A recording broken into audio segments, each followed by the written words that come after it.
Le Cercle des journalistes, votre émission d'analyse des faits politiques, économiques, sportifs et bien sûr sur le plan culturel et environnemental chez nous à Anéro, au Togo, en Afrique et dans le monde. Le Cercle des journalistes, votre émission.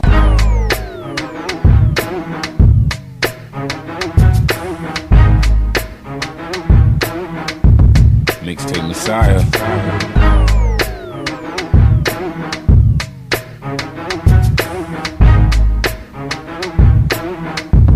Mixtape Messiah. Voilà, le rendez-vous hebdomadaire est encore tenu. Nous sommes dans l'émission Le Cercle des journalistes sur la radio-télévision Delta Santé. Merci de nous recevoir chez vous. Et pour cet après-midi, nous allons parler accident de la route et coproduction de la sécurité. Les conducteurs de taxi-moto et quelques responsables locaux, surtout chez les jeunes, ont été formés par le ministère de la Sécurité et de la Protection civile hier à la mairie d'Anéro. Nous en parlons dans cette émission. Recrudescence de l'insécurité au Togo, 3 braquages en une semaine, 2 à Lomé, 1 à Dapan. Et bien, il y a eu également des vols de moto. L'IFAD, oui, l'Institut de formation agronomique pour le développement, ce sont des instituts qui sont aujourd'hui créés par l'État, mais 10 seront créés, mais l'État veut démarrer par un institut à Elavagnon qui va former des jeunes en aquaculture et sortiront avec le baccalauréat technique professionnelle. Nous parlerons dans cette émission du rififi au parti Les Démocrates. Que se passe-t-il? Habia déchu, contre-attaque. Manifestation du PNP, c'était samedi dernier, réprimée, parfois étouffée. Travailler en solo, aussi bien comme l'ANC et Togo autrement. Pour quel défi? Pour quels résultats? Nous en parlons dans cette émission Le Cercle des journalistes. Et puis le quart qui se décide finalement de revenir au sein de la C14, mais à des conditions. Quelles sont ces conditions? Le confrère Justin Nani a suivi la conférence de presse et nous en dira davantage. La classe politique, à un moment donné, que ce soit du pouvoir de l'opposition, on a l'impression qu'ils oublient la population alors que nous avons des échéances devant. Est-ce qu'on en tient compte? Nous allons en parler dans cette émission également. Période de pluie, oui, ce sont les périodes de pluie maintenant. Quelles sont les mesures pratiques à prendre et les examens de fin d'année également? Les conseils pratiques à l'endroit des élèves. Boulessou qui a fait la prouesse lundi dernier en venant à bout de Sarah FC. Est-ce que le plus dur pour le maintien déjà fait? On en parle dans cette émission. Nous recevrons pour vous également les jeunes étudiants de la synergie des élèves et étudiants du Togo et de la Ligue togolaise des droits des étudiants. Mais avant, on va souhaiter la bienvenue à nos confrères qui sont déjà autour de la table. Bonsoir Iva Kesson. Bonsoir Tony, bonsoir auditeurs, auditrices de la radio-télévision Delta Santé. Togwela Teko est là, on va lui souhaiter la bienvenue. Oui, bonsoir chers auditeurs de la radio. La seule qui fonctionne mieux dans la préfecture. Je provoque là. Justin Anani est là, depuis la capitale, il est déjà arrivé. Bonsoir Justin. Bonsoir Marcel, bonsoir à toutes et bonsoir à tous. Voilà, comme je le disais, on va rapidement recevoir nos jeunes frères étudiants. Allez, nous avons Basile Amenouvévé, le secrétaire général de la synergie des élèves et étudiants du Togo. Bonsoir, monsieur Amenouvévé. Oui, bonsoir mon cher Rémi, bonsoir aux aînés en studio ici. Bonsoir également à toi, Victor Koutaou, secrétaire général de la Ligue togolaise des droits des étudiants. Bonsoir et bonsoir auditeurs, auditrices de RTDS. Voilà, merci d'être là. Alors, la toute première question, Amenouvévé, Basile, vous avez voulu manifester il y a quelques semaines déjà à l'université de Lomé. Pourquoi voulez-vous encore manifester alors que nous avons appris que les tranches et les aides commencent par tomber? Oui, les tranches, les aides, je crois que ce n'est pas encore ça notre préoccupation parce que les aides sont déjà des acquis, mais le problème c'est que nous constatons qu'elles sortent très tardivement. En réalité, ces aides sont octroyées pour qu'on puisse accompagner en quelque sorte les étudiants à continuer leurs études dans de bonnes conditions. Mais le constat que nous observons est que ces aides tombent très tardivement et ce qui fait que parfois on reçoit ces aides en congé et donc ça ne cadre pas avec l'objectif. Oui, allez-y. Avec l'objectif pour lequel on l'octroie aux étudiants. Et d'autres préoccupations aussi importantes, notamment la reprogrammation des unités d'enseignement, puisque nous sommes dans un système LMD. Et le système LMD dit qu'il faut évaluer 2 fois l'étudiant. Un examen de section normale et un autre de section de rattrapage, ce qui permettra aux étudiants de se rattraper. L'autre question, c'est l'octroi de Wi-Fi aux étudiants. Est-ce que c'est un problème pour les problèmes de rattrapage également au niveau de l'Université de Lomé? Oui, c'est un problème parce que actuellement, c'est une petite partie des étudiants qui sont reprogrammés. Et voilà, c'est le retard que nous constatons au niveau de l'Université de Lomé. Et nous supposons que les autorités prennent acte et commencent par prendre des dispositions nécessaires en ce sens. Donc ça veut dire que vous pouvez finir une partie. Si vous n'avez pas tout fini, eh bien vous êtes obligé de revenir. Non, c'est-à-dire que on fait la première évaluation. Oui. Si vous n'avez pas la moyenne, on vous donne une possibilité de revenir se rattraper dans cette unité d'enseignement. Donc, ce qui se fait d'ailleurs à l'université de Kara, c'est pourquoi nous nous demandons comment est-ce qu'on ira sur le même marché d'emploi et qu'on nous présente à des évaluations diverses. Donc, c'est ça, l'augmentation des aides. Parce qu'aujourd'hui, en fait, ce qui est encore plus alarmant, c'est que l'étudiant togolais fait face à des conditions vraiment misérables où les aides sont à 12 000 francs par mois. Quand on fait les calculs, on se retrouve à 400 francs par jour. Au même moment, le restaurant est à 500 francs. Le transport, n'en parle pas. La communication, les recherches qu'il faut faire. Donc, vous voyez que vraiment, l'État ne contribue pas du tout. Les parents font plus d'efforts. Mais nous disons que nous sommes dans un pays qui a les moyens. L'État vous dira qu'il n'a pas assez de moyens. Il fait des efforts. Non, nous avons les moyens. Nous sommes nés dans le pays, nous sommes des jeunes. Pas le ministre de l'économie et des finances non plus. Nous sommes des étudiants, nous observons la scène nationale et nous sommes convaincus que le Togo a des moyens. Il est question d'une affaire de volonté. Donc c'est pour ce qui est rien de problème que vous manifestez ou il y a d'autres encore? Il y a la question de la réduction des frais de restaurant que je viens d'évoquer tout de suite. 500 francs pour un étudiant. S'il faut manger 3 fois par jour, vous voyez que c'est déjà 1500 francs. Donc vraiment c'est un peu trop. Nous demandons. Vous estimez qu'au restaurant à 500 francs c'est trop? C'est trop pour un étudiant. C'est par rapport au pouvoir d'achat du Togolais. Sinon, Yves Kesson qui a fait la Côte d'Ivoire dira que 500 francs c'est pour un élève. Oui, au même moment en Côte d'Ivoire, les aides sont à 50 000 francs par mois et plus. Donc, vous voyez que conformément à notre niveau de vie, je crois que c'est par rapport au pouvoir d'achat. Mais 500 francs, c'est véritablement exagéré pour les étudiants togolais. Si vous faites le calcul par rapport à Z et qui reviennent à 400 francs par jour. Donc, le reste, c'est la contribution des parents. Hein. Voilà. Les parents jouent d'ailleurs leur rôle. Les parents jouent leur rôle parce que quand les aides ne sortent pas, ce sont eux qui courent de gauche à droite pour faire la rentrée. Ce sont eux qui font la grande partie. Et donc, pour tous ces problèmes-là, vous avez voulu manifester l'autre jour, mais vous en avez été empêché. Oui, bien, c'est le sport favori de l'autorité universitaire et gouvernementale parce qu'on ne veut plus attendre parler des manifestations sur le campus. Au même moment, on ne cherche pas à régler les problèmes, mais nous restons debout, nous restons convaincus que c'est seuls les mouvements sociaux qui peuvent conduire à des changements dans notre société, comme le dit Karl Marx, et nous sommes prêts à continuer, mais malgré qu'il y a des répressions et qu'il y a tout, nous sommes fermes. D'accord. Alors, Victor Koutaou, secrétaire général de la Ligue togolaise des étudiants, que votre camarade avait présidé, il s'agit bien de Folie Sativi. Depuis qu'il a quitté le campus, on a l'impression que votre association est passée un peu dans la léthargie. Non, pas du tout. La Ligue togolaise des droits des élèves. On ne vous sent plus comme avant. Nous sommes sur le terrain, sauf que ce qui se passe à l'université actuellement, nous sommes dans une dictature cruelle. Dictature? Je dis bien, oui. Dans une dictature cruelle à l'université de Lomé. Ah bon? Vous voulez manifester, la police nationale, la gendarmerie boucle les entrées, toutes les entrées, j'allais dire. La police de l'université, qui est d'ailleurs une violation flagrante de la loi, qui régit les universités, vient vous empêcher. Même si vous avez rempli toutes les conditions, une fois le jour vient, vous allez voir sur les lieux, la police universitaire et la police nationale, ils viennent pour vous disperser. Alors, votre campus est présidé quand même par un homme de droit? Non, nous connaissons tous les juristes de ce pays. C'est des gens qui renversent vraiment ce qui doit être droit. Alors, aujourd'hui, à écouter le secrétaire général du CIT, à la LTDE, vous partagez les mêmes préoccupations? C'est les mêmes préoccupations. Alors, qu'attendez-vous concrètement alors des autorités togolaises et de la présidence de l'Université de Lomé? Comme venait de le dire le camarade, nous demandons juste aux autorités togolaises et surtout aux autorités universitaires de prendre des dispositions idoines pour que les conditions d'études et de vie des étudiants puissent être améliorées. Dans les pays de la sous-région, ce que nous constatons, ce n'est pas véritablement ça l'université de Lomé.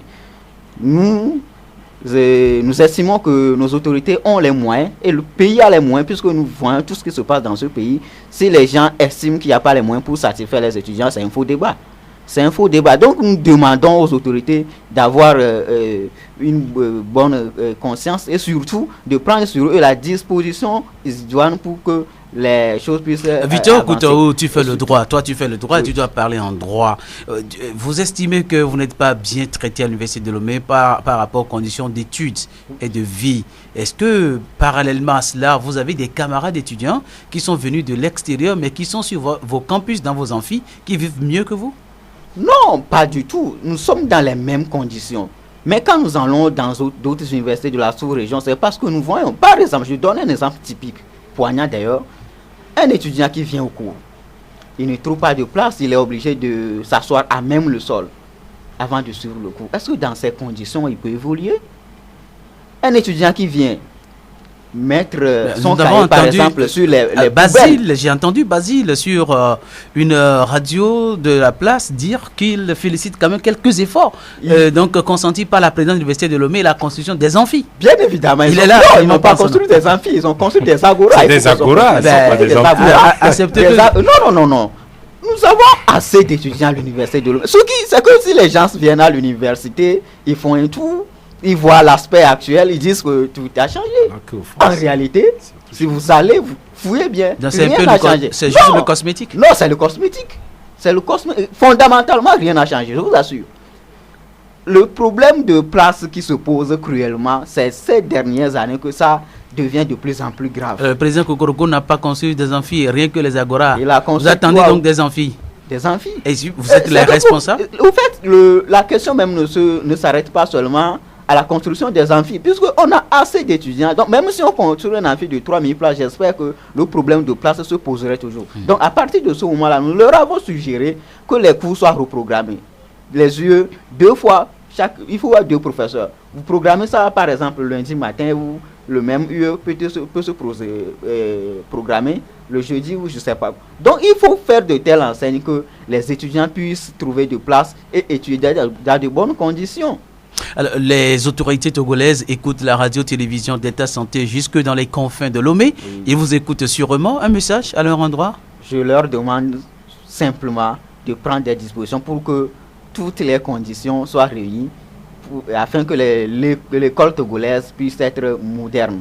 Et pour finir, je leur donne l'article, ou bien je leur lis l'article 35 de la Constitution en son alinéa 3 qui dit « L'État doit faire tout pour assurer la gratuité de l'enseignement public. » Je vous remercie. La gratuité de l'enseignement public, voilà aussi une épine dans le pied de l'éducation. Basile Amenouvé, parlant des élèves, vous avez pensé justement à ce triste souvenir, la mort de ces élèves à Dapan. Vous avez commémoré les 6 ans de leur décès, Douti Sinaleng, Anselme Sinandari. Effectivement, parce que c'est vraiment un événement douloureux, puisque nous étions aussi dans les rues, dans nos lycées en ce moment, et c'est dans la soirée qu'on apprenait qu'on a perdu 2 de nos camarades, des jeunes du collège qui ont commencé très tôt. En fait, c'est des gens qui sont utiles à la cité pour son évolution. Mais bon, comme il semble qu'on est dans un pays où le droit de l'homme n'est pas respecté, bon, ça s'est passé comme nous tous nous avons vu. Et 6 ans déjà, nous constatons qu'il y a du flou. Qui a donné l'ordre qu'on tue ces enfants? Jusqu'à aujourd'hui, on ne sait pas. Justement, on a arrêté le policier qui a tiré. Mais qui l'a ordonné? Parce qu'un policier ne tire pas comme ça. Nous ne sommes pas dans un no man's land. Donc aujourd'hui, on ne peut pas nous dire que nous sommes dans un état où le droit de l'homme est respecté. Et nous avons fait éloge à la déclaration, à la sortie récente des autorités américaines qui ont exprimé clairement que le Togo traverse vraiment une situation très difficile en matière de droits de l'homme. Nous avons profité de l'occasion pour inviter les autorités américaines de mettre la pression sur le pouvoir de Lomé parce que nous savons tous que nous maîtrisons la réalité du terrain. Maintenant, nous avons besoin de des actions concrètes qu'ils demandent à l'État togolais de faire en sorte que le respect des droits humains, qui est l'un des principes fondamentaux d'un État de droit, soit respecté. Et nous demandons également qu'ils inscrivent dans le programme de partenariat Millennium Challenge Corporation MCC, les problèmes que nous avons tous évoqués ici. Parce qu'on a l'impression que quand l'argent vient de l'extérieur, ça ne reste que dans la poche de quelques-uns. Je reviens, si vous le permettez. On n'a pas la preuve de ce que vous avancez. Non, c'est clair, parce que si ce n'est pas... vous permettez que je donne un exemple. Vous me permettez que je sors un peu dans le cadre. Le chef de l'État togolais s'est rendu une fois en Allemagne, au moment du PUDC, qui prend en compte les préoccupations de l'éducation, une partie du PUDC. Quand vous lisez ça, ça prend en compte l'éducation. Il a dit que comme il y a trop de corruption au Togo, il va confier le PUDC au PNUD. Oui. On a vu comment est-ce que le PUDC a pris fin. Donc, ce n'est pas quelque chose qu'il faut encore prouver. C'est déjà une preuve. Et tout le monde sait, même le chef de l'État même sait, que c'est de la corruption qui nuit ce pays. Et moi, en tant que jeune, je me sens interpellé. Je pense que... D'accord, le message n'est pas passé dans les oreilles des sourds. Est-ce que vous avez quelque chose d'autre à ajouter que vous n'avez pas encore dit? Oui, l'université de Lomé, je précise qu'elle n'a pas de laboratoire. Alors qu'un centre... De quel laboratoire parles-tu? Laboratoire de sciences comme de langue. Nous qui ne sommes pas à l'université, nous apprenons que oui, il y a l'encre indélébile qui est là, on envoie l'encre indélébile à l'université au laboratoire pour des essais. Non, l'université de Lomé jusqu'à l'heure n'a pas encore de laboratoire. Pour qu'on dise qu'on équipe, ça dit que les salles de labo n'existent pas. Les étudiants doctorants sont obligés d'aller à l'extérieur, louer des laboratoires. J'ai même reçu une facture d'une étudiante qui est à 11 millions de francs CFA.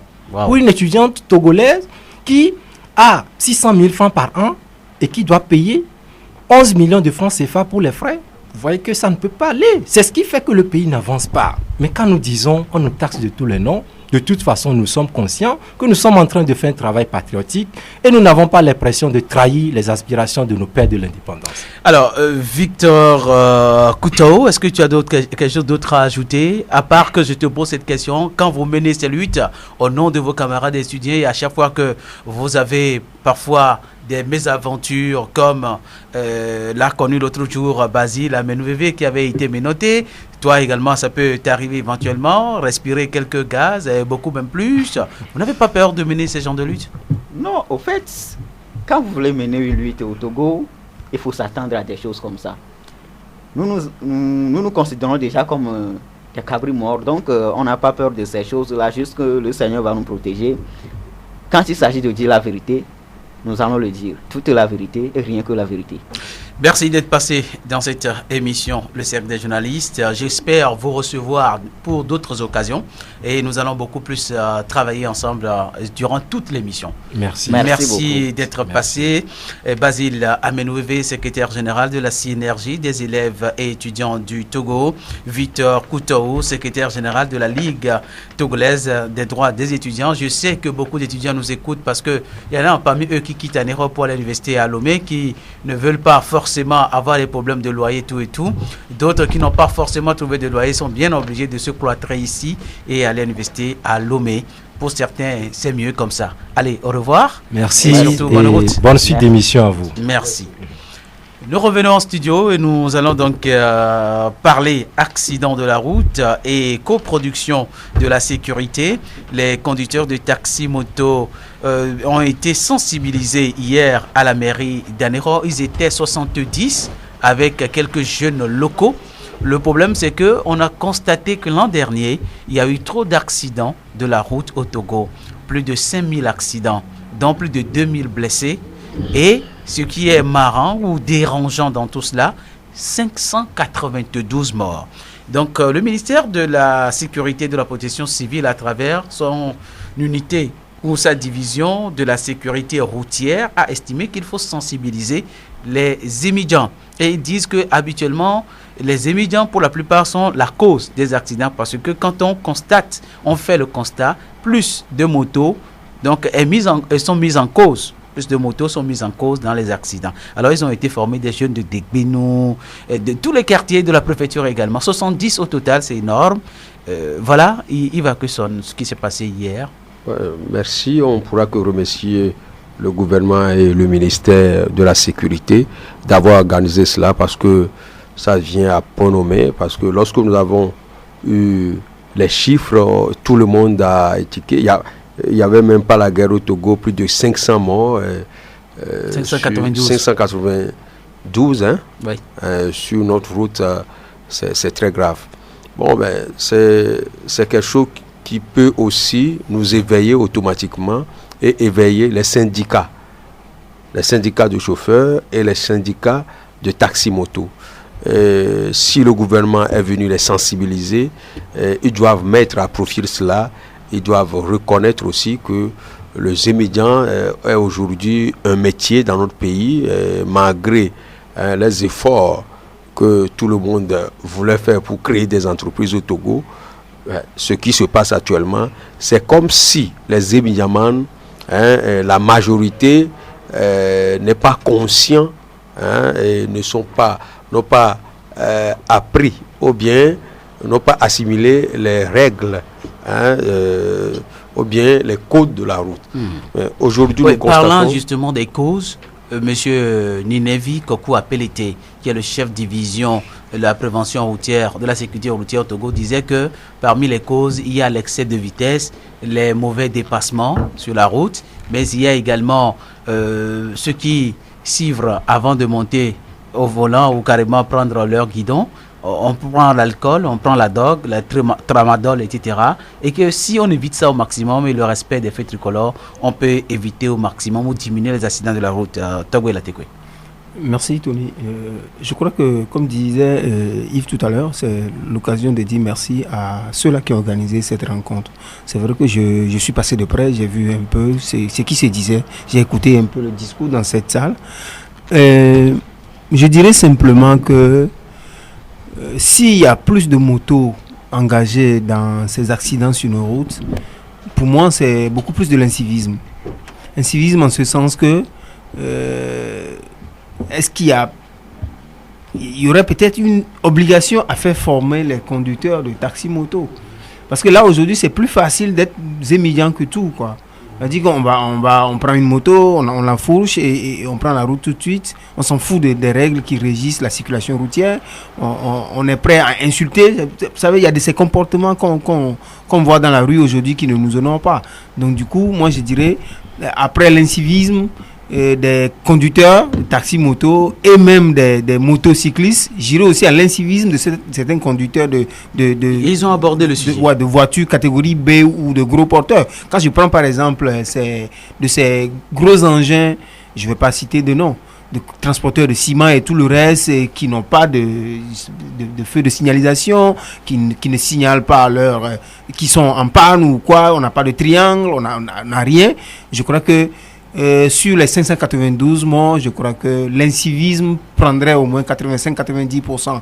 Maintenant, c'est là où aussi, si on a jugé bon former les conducteurs de taxi-moto, il faudrait qu'on renforce la capacité des chauffeurs de taxi et tout le reste. Il faudrait que la police soit suffisamment outillée pour dire non. Des fois aussi, quand vous êtes à voiture ou même à pied, et qu'il y a des gros camions qui franchissent notre frontière ici, qui arrivent sur nos routes, vous voyez un camion qui est un peu penché. Mais que dernier, tu nous disais que tu as eu le bonheur de rencontrer des policiers qui étaient donc routiers, qui voyaient un peu la surcharge. Ouais. Mais le lendemain, moi, j'étais allé à Lomé, c'était tout le contraire. Ça a repris. 42.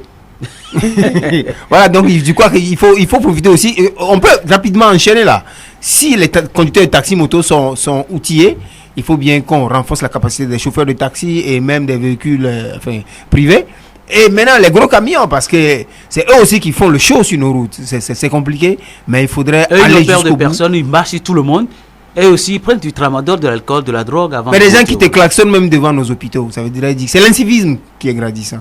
Donc, merci, on va souhaiter la bienvenue à Ernest Saï. Bonsoir Ernest. Bonsoir Tony, bonsoir chers confrères. Bonsoir aux auditrices et aux auditeurs. On parlait des accidents de la route. Pourquoi on va placer auditrice avant auditeur? Je ne comprends pas. Et puis, un problème qui a été évoqué tout à l'heure par le confrère Togo la Tekwe, mais qui a été également repris par ces policiers gendarmes qui étaient venus donner la formation au conducteur routier hier à la mairie, c'est le manque de courtoisie sur nos routes. Ils disent que vous êtes au volant. Peut-être il y a un motocycliste devant vous dont le pneu est crevé. Il ne pouvait pas aller vite. Peut-être il est descendu pour traîner sa moto vers le trottoir. Mais derrière, on claquant dur, lorsque vous allez vouloir forcer le dépassement, cela crée des accidents de la route. Donc, cela demande également de patience. Mais malheureusement, parfois, d'autres, une fois au niveau du chauffeur qui s'est arrêté peut-être pour permettre à celui qui est devant en difficulté de se soulager, il reçoit des injures, des insultes de tout genre. Non, moi je n'appelle pas ça même manque de courtoisie, c'est des comportements inciviques. Parce que si réellement nous avons ce que c'est que le civisme, notamment dans le civisme, il y a la maîtrise du code de la route aussi. Hein. Donc c'est à cause de tout ça. Vous savez, aujourd'hui, il faut dire que tout va comme sur le pays, la crise sociopolitique agit partout. N'importe qui fait de n'importe quoi, on s'en fout, on vous dira. Ceux qui sont à la tête là, est-ce qu'ils respectent la loi? Mais tout ça, je me dis, mais après tout, qui en pâtit? C'est nous-mêmes. C'est nous-mêmes. C'est pourquoi moi, je voudrais même aller au-delà en disant que j'aurais aimé que très prochainement on puisse introduire, ça a été annoncé à maintes reprises, qu'on puisse introduire le permis de conduire pour les 2 roues, les 2-3 roues. Bien, donc, me diront que ceux qui les véhicules à 4 plusieurs roues, on passe le permis pourtant. Mais je sais qu'avec ça, ça peut amoindrir un peu comment on appelle le taux d'accident. Et beaucoup au moins apprendraient un peu le code. Aujourd'hui, il suffit que je trouve de l'argent, j'achète ma moto, je l'enfourche et je m'en vais. On ne se demande même pas qu'est-ce qui fait le code. On trace sur la route, les gens ne savent même pas ce qui est sur la route. Il y a les panneaux qui sont debout, on ne sait même pas de quoi il s'agit. D'ailleurs, des feux qu'on allume, des feux tricolores, pour lesquels nous payons d'ailleurs. Hein, nous citoyens, tous citoyens, nous payons. Toi, tu t'arrêtes là-bas, quelqu'un vient t'insulter. Oui, alors, Fifi, c'est-à-dire que l'autre fois, j'ai vécu ce cas-là à Yesuvito, ça m'a fait pitié, quoi. C'est-à-dire que le feu était allumé, moi je suis arrêté. Deuxième évident, et le coup, fila était là, c'est que moi, il allait venir me rentrer dedans. Mais bon, moi j'étais en voiture. Bon, c'est eux qui allaient, mais bien sûr que ma voiture serait endommagée, mais c'est eux. Et de l'autre côté, quelqu'un qui m'a dit, pourquoi peux-tu là, si bien arrivé? Donc tout ça là, c'est ça même. Donc le code de la route, hein, si au moins on leur apprenait un peu le code, qu'ils passent le permis de conduire catégorie A, hein, au moins je crois que ça peut encore diminuer le taux d'accident. Et dans la foulée, et puis on parle, Justin Nani, de la coproduction de la sécurité. On a cherché à comprendre ce que c'est. Alors les policiers gendarmes nous disent que la coproduction, c'est-à-dire que les émigrants, les conducteurs de taxi-moto, les chauffeurs, eux, surtout les émigrants, vont dans tous les coins, recoins où même les véhicules ne peuvent pas y aller.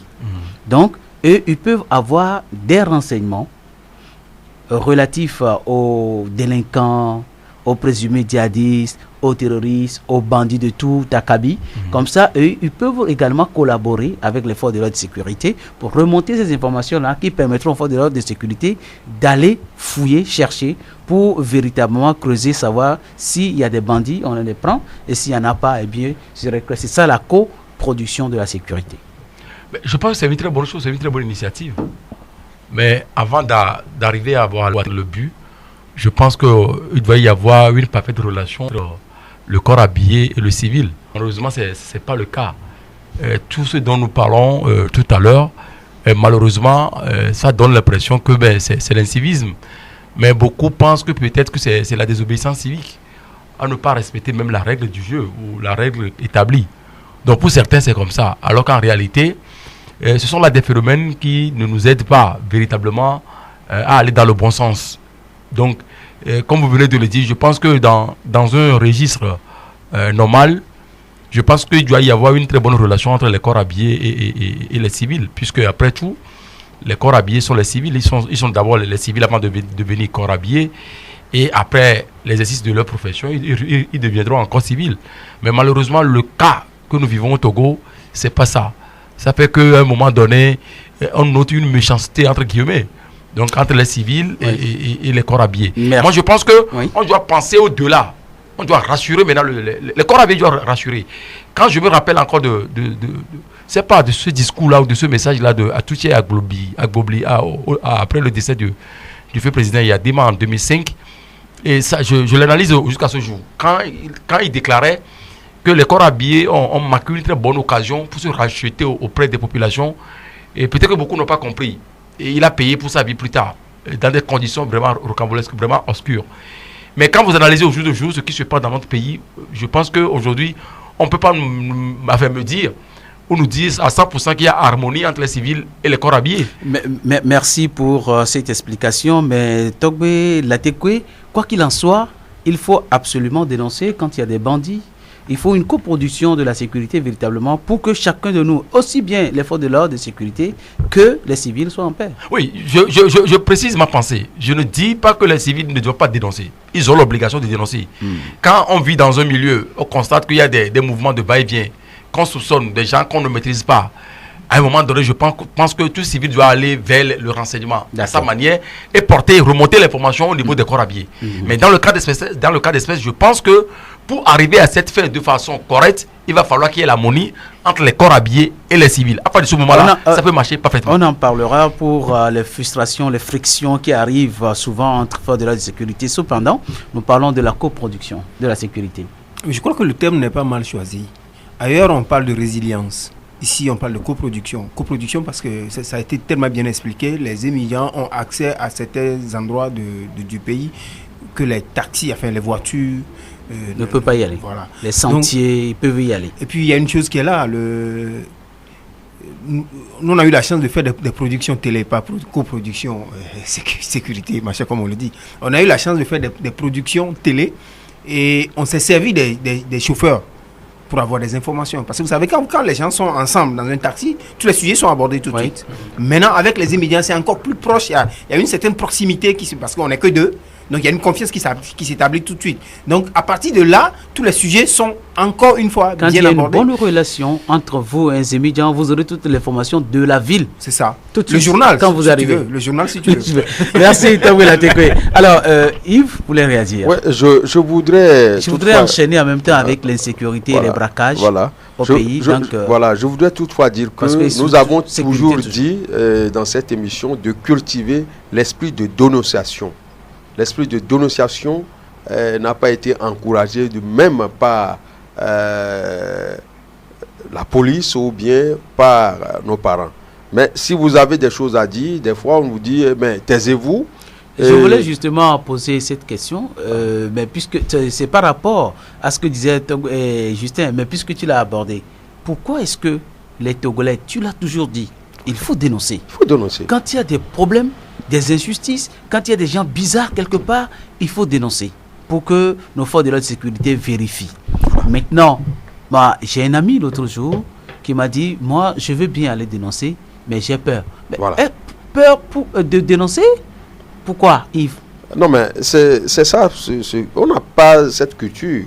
Parce que c'est à cause de cela, moi je m'interroge des fois, est-ce que nous aimons les malfaiteurs pour nos pays ou bien nous aimons les voleurs, les brigands, plus que notre police?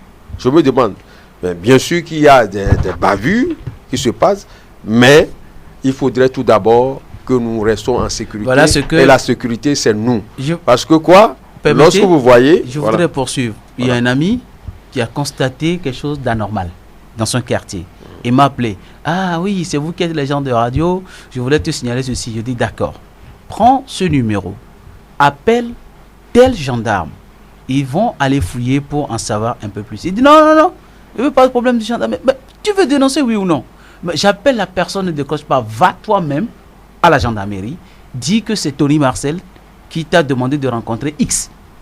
Il dit non. Vous savez, après ce qu'il m'a dit, moi j'ai été obligé d'appeler la personne finalement. Il m'a dit non, tu sais, quand tu vas, demain quand on veut aller vérifier, on t'appelle. Viens nous amener là-bas, etc., etc. Si les gens me voient avec la police, j'aurai des représailles demain, si. Je ne comprends pas le Togolais. Tony, bon, ça m'étonne que tu ne comprends pas ce genre de choses. Tout à l'heure, Justin a abordé un problème. Est-ce que les forces de l'ordre et de sécurité eux-mêmes prêtent le flanc pour que cette cohésion-là puisse exister entre eux et la population civile? Combien de fois il n'y a pas eu que ce soit des séminaires, même des tournois de football entre forces de sécurité et de défense et les journalistes, tout à fait, entre forces de sécurité et les civils. Mais allez voir sur le terrain de reportage la manière comment ces agents de sécurité se comportent envers nous, les agents de médias. Oui, mais allez y voir. Au-delà, bien sûr. Et allez voir comment ils se comportent tu ne prends jamais une bière avec un gendarme, un policier, mais mon frère, un ami. Mon frère, en famille, ça peut se faire. Mais dis-toi qu'aujourd'hui, la psychose, c'est que quand tu sors, tu rencontres un agent de sécurité, on a peur. Ailleurs, sous d'autres cieux, lorsque tu sors, tu es dans la nuit, tu rencontres un agent de sécurité, mais c'est-à-dire que on voit le sauveur qui est arrivé, on dirait que c'est un messie qui est arrivé. Mais par contre, au Togo, c'est le contraire. C'est lorsqu'on voit l'agent de sécurité, un corps habillé venir, qu'on commence à courir. Parce qu'on a tellement terrorisé la population que, je ne dis pas que ça doit continuer ici, mais je dis c'est la manière dont on nous a terrorisé pendant ces 52 ans qui fait qu'aujourd'hui, la majorité des Togolais... On est bien obligé de dénoncer les djihadistes. Mais bien sûr, on doit les dénoncer. Mais à qui? Je vais te donner un exemple. Il y a eu une dénonciation, je ne vais pas nommer la localité. La population allait dénoncer. Mais tu sais ce qui s'est passé?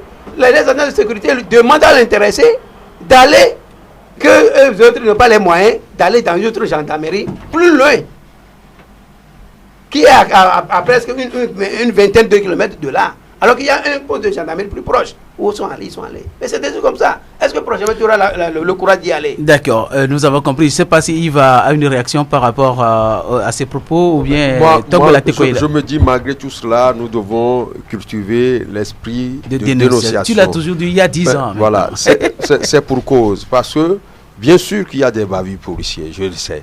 Donc on ne peut pas démentir cela.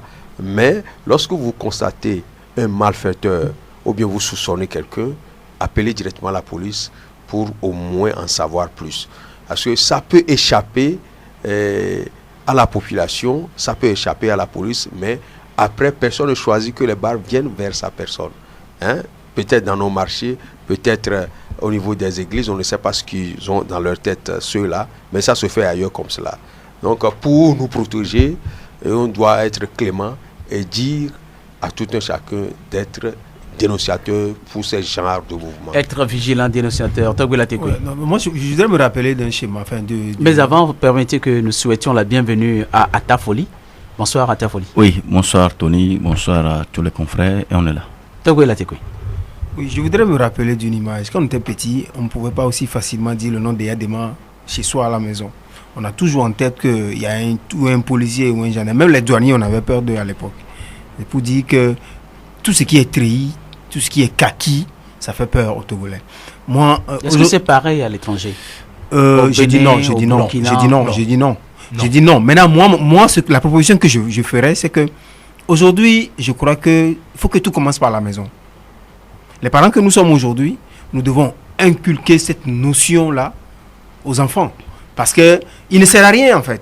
Puisque nous sommes en train de parler sécurité, il y a une recrudescence de l'insécurité au Togo. La semaine dernière et cette semaine, 3 braquages, 2 à Lomé. 1 à Dapan, on a emporté la moto. Lomé, on prend 10 millions auprès de la personne et la personne se fait battre copieusement. Et puis les gens étaient encore à moto.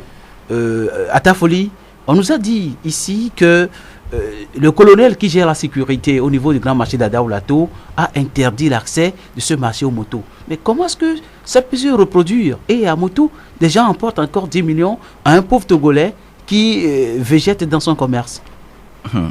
Merci bien Tony. Vous savez, si les gens étaient également à moto pour dévaliser les millions dans nos postes de péage, entre-temps, donc c'est que le mode opératoire, le bien choisi, est qu'on soit 2 à moto. Je crois il y a de cela quelques mois, si je me rappelle bien, on avait l'intention d'être dans une série policière à Lomé, sur le boulevard. Et oui, mais jusqu'à présent, les enquêtes continuent. On n'a pas trouvé ces fauteurs de troubles-là et les bavures continuent toujours. Les vols à main armée maintenant, je me demande si le pays est transformé en Hollywood. Donc, à cette question, je dirais que beaucoup de choses restent à faire. Entre-temps, je me rappelle l'ancien Premier ministre Aomé Zounou qui avait dit aux Togolais, et je crois à une centrale syndicale, qu'il devait recruter les élèves policiers et gendarmes pour étoffer le corps de la sécurité du Togo. Eh bien, ils l'ont fait, je crois bien. Ils continuent toujours pas à recruter. L'État togolais continue toujours pas à recruter. Actuellement, il y a des élèves gendarmes policiers, je crois, qui sont en formation à la CNI de Kara. Mais je ne comprends toujours pas. Mais le paradoxe, c'est que lorsqu'il y a des manifestations, des réclamations des droits des Togolais, et on voit qu'il y a vraiment de très bons dispositifs sécuritaires. Il y a un armada, un véritable arsenal, et qu'on voit je ne dirais pas de guerre, et qu'on voit qui parsème tout le pays, et les coins, les recoins, et de Lomé, de nos petites villes, même de nos hameaux, de nos villages. Mais quand il est question de la sécurité de l'être humain du Togolais, c'est vrai que les 7 millions, peut-être bien ou mal comptés de Togolais que nous sommes, quelques milliers des centaines de milliers de corps, des agents de sécurité, des forces de l'ordre ne peuvent pas nous sécuriser tous, c'est vrai. Mais il faut aujourd'hui une nouvelle politique pour avoir cette police, cette gendarmerie-là. Le colonel, quand on l'avait dit, il devient général jusqu'à. Général. Oui, entre-temps, lorsqu'il était colonel, il disait qu'il devait avoir des gendarmes, des polices de proximité dans chaque canton, s'il le faut. Absolument. Apparemment, je crois qu'en mettant cette police ne suffit toujours pas. Ou cette gendarmerie de proximité, bref, dans chaque canton sur pied, on aurait pu reculer, endiguer un peu cette... Merci beaucoup. Alors, Justin Nani, recrudescence de l'insécurité, ça vole ici, ça tue par là, beaucoup d'argent. Peut-on craindre nos biens et nos morts et nos vies? Forcément. À la lueur vont les choses, je pense qu'on doit s'interroger. Et je fais observer qu'en réalité, dans un premier temps, on doit se faire sécurité d'abord.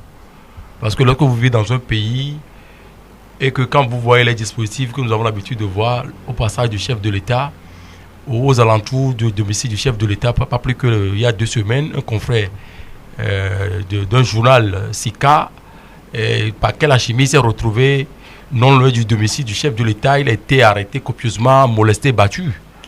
Un journaliste qui n'a rien sous sa main. Il n'a pas de pistolet, il n'a pas d'arme, je ne sais pas, et quoi que ce soit. Mais vous voyez, donc, j'ai l'impression qu'aujourd'hui, il y a 2 types de Togolais. Il y a des Togolais de première zone, à qui on assure la sécurité 100%. Vous ne pouvez même pas hasarder à approcher leur domicile. Il y a des Togolais de seconde zone qu'on laisse pour leur trésor. Je m'interroge que lorsque on vit dans un pays, quand vous voyez le dessin de ce pays, qui semble à un pays militaro-civil, et qu'on peut se permettre d'arracher des milliards, de tuer des gens, de faire des braquages, et que depuis des mois, depuis des années, les enquêtes ont été ouvertes, et ces enquêtes n'ont jamais donné de résultats, comme quoi voilà ce qu'on a pu finalement trouver. Et moi, ça me pose de véritables problèmes. Je me dis, soit ceux qui sont chargés de la sécurité des citoyens sont complices, ou alors, quelque part, ils ont quelque chose à se reprocher, ils ne veulent pas, ils laissent les populations à leur trésor. Parce qu'on ne peut pas comprendre. Aujourd'hui, on a tiré à l'aéroport. Mais on ne nous a jamais dit que, après avoir allé ramasser les douilles, voilà ce que cela démontre. Ces armes-là qu'on a utilisées appartiennent à quel pays? Appartiennent à quel groupe de malfrats? C'est Boko Haram? Ou c'est les djihadistes? Ou des, je ne sais pas, comment est-ce que vous les appelez au nord du Mali? MLK ou je ne sais pas quoi là. Le Moudjaou, voilà. C'est autant de questions qu'il faut se poser. Aujourd'hui, il y a des informations qui circulent sur les réseaux sociaux. Comme quoi les djihadistes ne sont pas loin de chez nous ici. Mais c'est l'information d'actualité. Le Ghana, le Bénin, le Togo, aujourd'hui, on demande à ce que chacun soit vigilant.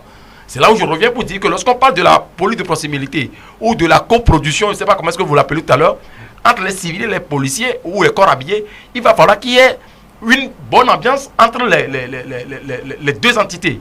Mais lorsqu'on n'arrive pas à avoir une bonne ambiance entre les 2 entités et qu'on peut se permettre 2 personnes sur une moto, quelqu'un est armé, l'autre n'est pas armé, on tombe sur 10 millions. Mais je vais également observer que quand vous rentrez dans une banque ou dans une institution financière, vous opérez une opération de retrait de fonds d'un certain montant donné, mais je pense qu'il y a quand même des éléments.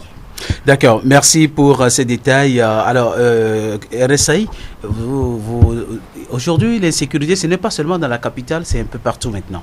D'abord, ça peut être à Néro. En tout temps, on a souffert ici à Néro, au quartier à Balokondi, ça volait tous les jours, quoi. Non, l'insécurité, c'est partout, même dans les hameaux les plus reculés. Il y a l'insécurité. C'est les hameaux les plus reculés, même, qui sont plus exposés. dans les grandes villes, c'est le banditisme de grands chemins. Sinon, il y a l'insécurité partout. Parce que, au moins en ville, on constate la présence. Je dis bien, on constate la présence des corps habillés. Ailleurs, ce n'est pas le cas. Mais par rapport au braquage, moi, je m'étonne. Parce que, comme tu venais de le dire, malgré tous ces dispositifs de sécurité mis en place. Moi, l'autre fois, j'ai été témoin d'un acte sur la rue du Commerce. Là où il y a la barrière, le barrage pour ne pas rentrer à l'intérieur. Une moto qui passait. Et vous pouvez imaginer que le policier était assis. Ils étaient deux, ils étaient assis. Ils consultaient leur portable. Ils avaient leur portable en main. Les deux motos sont passées. Moi-même, j'étais à Zémidjan, j'allais dans une banque. C'est pourquoi les confrères ont dit sous le nez la barbe des policiers. J'allais dans une banque, le gars me disait qu'il ne pouvait pas rentrer. Je dis vas-y, pour tester, voir s'ils vont réagir. Et ils sont passés. Mais c'est ça le problème. C'est la triste réalité. Maintenant, quand on nous dit, Justin venait d'évoquer un problème, braquage à tout moment, même si vous ne retrouvez pas les coupables, au moins il y a les impacts des armes tirées. On peut récupérer les douilles pour au moins avoir la traçabilité. Les analyses balistiques. Mais c'est ça, voilà. Mais c'est pourquoi moi je me dis que est-ce que nous-mêmes, en tant qu'agents de sécurité, même responsables de sécurité dans ce pays, ne sommes pas complices de ce qui se passe?